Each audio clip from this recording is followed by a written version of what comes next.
اپنے رب کے حکموں کو توڑا، ہم نے پرواہ ہی نہیں کی. ہم سمجھے دنیا میں آئے ہیں تو ہماری دنیا ہے، آوارہ ہوں، خواہشات نفس کے مطابق زندگی گزاریں، آنکھیں بے حیائی میں لگی رہیں، سوچیں آوارگی میں لگی رہیں، کان نغمے سنتے رہے، زبان جھوٹ بکتی رہی، ظلم و جبر کا بازار گرم رکھا، عصمتیں عزتیں پامال کرتا رہا، لوگوں کا مال لوٹتا رہا، حق غصب کرتا رہا، کلیجی اور دل چیرتا رہا، لوگوں کو زخمی کرتا رہا، لوگوں کے جذبات سے کھیلتا رہا. پرواہ نہیں کی کہ یہ دنیا ہے، امتحان گاہ ہے، چند دنوں کے لیے آئے ہیں، اللہ کے حضور پیش ہونا ہے، عملوں کا حساب ہونا ہے. اب جب وہ دیکھیں گے کہ ہمارے ساتھ کیا ہونے والا ہے تو ان کے چہرے پہلے بگڑ جائیں گے. کیوں؟ وہ گمان کریں گے کہ ان کی ریڑھ کی ہڈی توڑ دی جائے گی. ایسے عذاب آئیں گے جس طرح کسی کی ریڑھ کی ہڈی ٹوٹ جائے تو اس کا چہرہ شگفتہ گلاب تو نہیں ہوتا، اس کا چہرہ جو ہے وہ تو کس قدر مرجھایا ہوا ہوتا ہے. تو اللہ ارشاد فرماتا ہے اس طرح ان کے چہرے ہوں گے.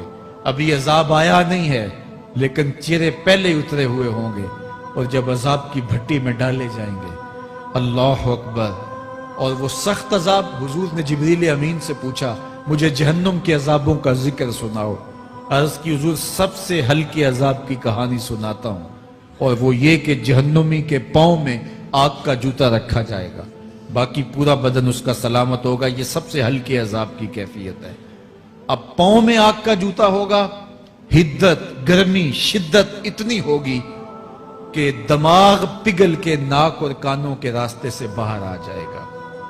پاؤں میں رکھے ہوئے جوتے کی گرمی دماغ کو ایسے چڑھے گی کہ وہ پگھل جائے گا اور ناک اور کانوں کے راستے سے باہر آ جائے گا. تو اللہ کے عذاب کے خوف سے چہرے بگڑ جائیں گے، حالت سلامت نہیں رہے گی. یہ بات ذہن میں رکھیں کہ اللہ جس کو جہنم میں ڈالے گا اس کو اس صورت میں نہیں ڈالے گا. یہ محمدی صورت ہے، یہ شکل اس کی چھین لی جائے گی اور اس کی شکل بڑی کر دی جائے گی. اس کا ایک ایک دانت احد پہاڑ جتنا ہوگا. احد پہاڑ کا پھیلاؤ 15 کلومیٹر پہ ہے. 15 کلومیٹر کا ایک دانت اور 32 دانت کتنے ہوں گے تو منہ کتنا بڑا ہوگا. اس کو اتنا بڑا اس لیے کیا جائے گا تاکہ وہ عذاب کی تکلیف زیادہ سہے. 70 گز موٹی کھال ہوگی اور کھال جل جائے گی تو اللہ قرآن میں فرماتا ہے ہم نئی کھال دے دیں گے تاکہ عذاب کی تکلیف اس کو گوارا کرنی پڑے. پھر چیخے گا، چلائے گا، ہائے مجھے پانی دو، پانی دو، پیاس کی شدت ہے. 70 سال تک تو اس کی کوئی آواز ہی نہیں سنے گا. 70 سال کے بعد داروغہ جہنم چیخ کر کہے گا کیا مانگتا ہے؟ وہ بولے گا مجھے پانی چاہیے. کہا جائے گا تو بے بھی ملتا ہے پانی. پھر داروغہ جہنم اسے پانی دے گا. کوکا کولا کی بوتل دے گا یا پیپسی تھما دے گا یا منرل واٹر کی بوتل دے گا؟ نہیں، قرآن بتاتا ہے اسے مائے حمیم دیا جائے گا، کھولتا ہوا پانی.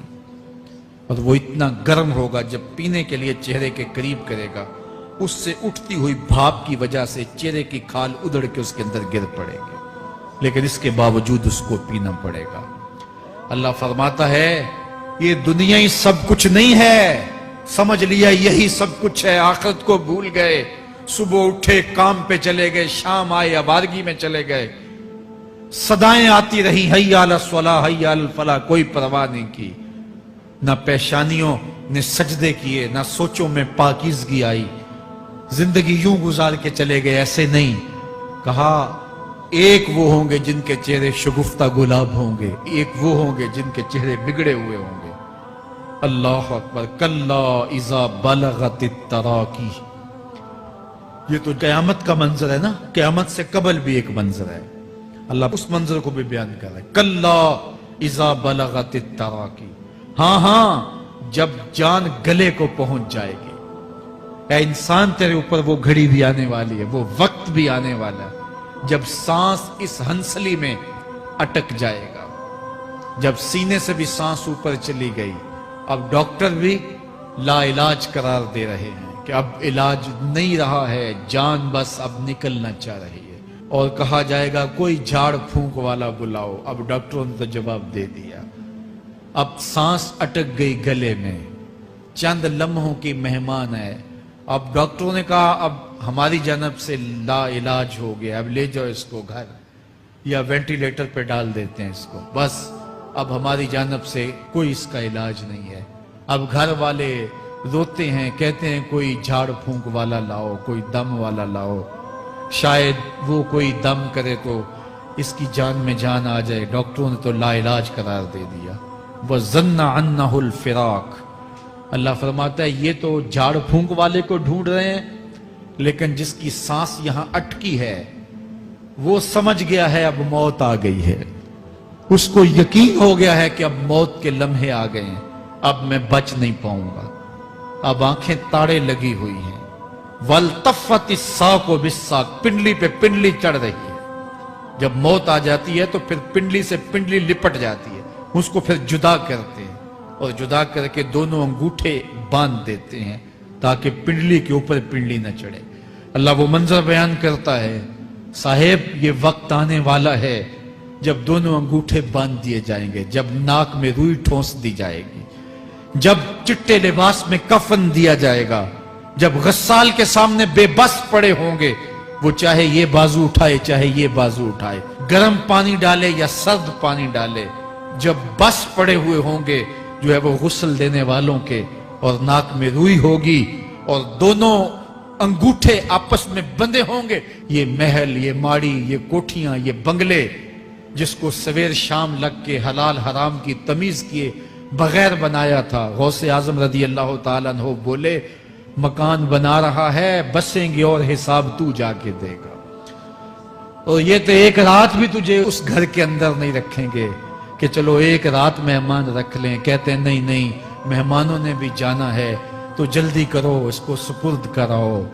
وہ تو تیرا لباس بھی پھاڑ کے اتاریں گے, خود غسل دینے کے لیے تیار بھی نہیں ہے.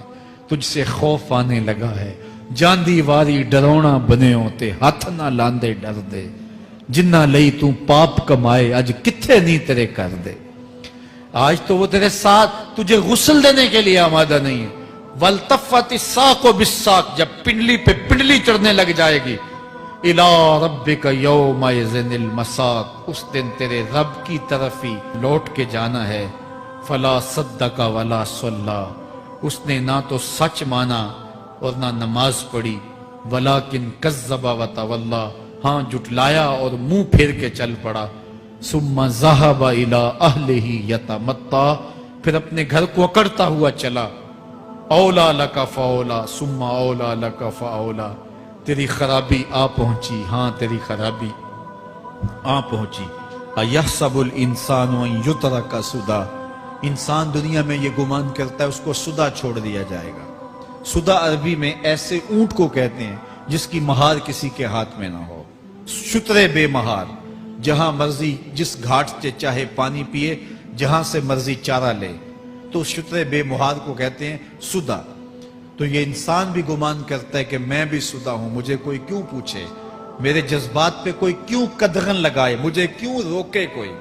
بالخصوص جوانی کے ایام کے اندر جوان کو بڑا ہوتا ہے کہ کوئی مجھے کیوں. وہ تو ماں باپ کے کہنے میں بھی نہیں آنا چاہتا, وہ کہتا ہے کیوں مجھے روکتے ہیں, میری جوانی ہے, میرے جذبات ہیں, مجھے آزادی سے جینے دو, کیوں میرے راستے میں رکاوٹ بنتے ہو, میں سدا ہوں. اللہ فرماتا ہے نہیں, ایک اونٹ تو سدا ہو سکتا ہے جس کو میں نے اشرف المخلوقات بنایا ہے, اس کو تو سدا نہیں چھوڑوں گا, اس کو تو پابند بناؤں گا حکام کا. اب وہ کہتا ہے کہ نہیں نہیں, یہ کیسے دوبارہ اٹھائے جائیں گے. اب دوبارہ وہی بات پھر آ گئی. الم یک نطفۃ من منی یمنی. اللہ فرماتا ہے ایک بوند تھی نا, پانی کا ایک قطرہ تھا جو رحم مادر میں رکھا گیا. ثم کان علقہ. پھر وہ پانی کا قطرہ لوتھڑا بنا. فخلق فسوی. پھر اللہ نے اسے پیدا فرمایا اور پھر ٹھیک ہموار کیا. فجعل منہ الزوجین الذکر والانثی. پھر اس سے وہ جوڑ بنائے, کوئی مرد بنایا کوئی عورت بنائی.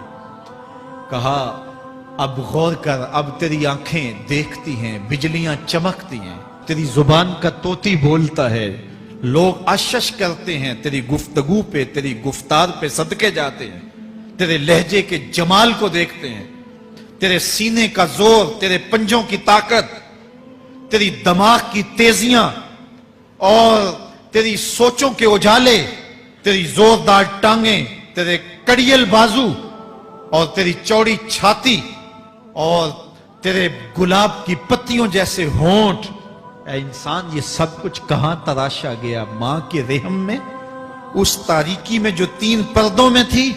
تیرا سر تیرے گھٹنوں میں تھا، اور تیرے رب نے وہاں تیرے اندر نسوانیت یا رجولیت کی صلاحیتیں پیدا کی، تیری آنکھوں میں چمک پیدا کی، تیرے کانوں میں نغمے بکھیرے، تیری زبان کے پٹھوں پہ قوت ذائقہ رکھی، تجھے بولنے کی صلاحیت دی، تیرے پنجوں میں زور رکھا۔ آج تو مفتی شہر ہے، آج تو علامۃ الدہر ہے، آج تو قاضی القضات ہے، آج تو منسٹر ہے، آج تو وزیر اعظم ہے، آج تو پہلوان ہے، آج تو شہزادہ ہے، آج تو بادشاہ ہے، آج تو زوراور ہے۔ آج تیری طاقت کے کیا کہنے؟ آج شیروں کو تو نچا لیتا ہے، ہاتھیوں کو تو بٹھا لیتا ہے، آج تو بڑا زوراور گھڑ سوار ہے۔ آج تیری طاقت کے کیا کہنے؟ تو کشتی کرتا ہے، زمانہ دیکھنے آتا ہے۔ آج تیری طاقت کے شوہرے ہیں، تیری عظمت کے تنتنے ہیں، لیکن انسان تو ایک ناپاک قطرہ تھا اور رحم مادر میں تھا۔ تیرے اندر یہ رنگ کس نے بھرے؟ تیرے کانوں میں نغمے کس نے رکھے؟ تجھے دماغ کی قوتیں کس نے دی؟ زبان کو بولنا کس نے سکھایا؟ آنکھوں میں توانائیاں کس نے رکھی؟ تیری زبان کا طوطی بولتا ہے، یہ سلیقے کس نے دیے؟ پھر اللہ فرمایا، کتنا زوردار بیان ہے، الیس ذالک بقادر علی ان یحیی الموتى، جو ماں کے پیٹ میں ایک نطفے کو ایک خوبصورت انسان بنا سکتا ہے، ہڈیوں کو جوڑ کے دوبارہ انسان نہیں بنا سکتا؟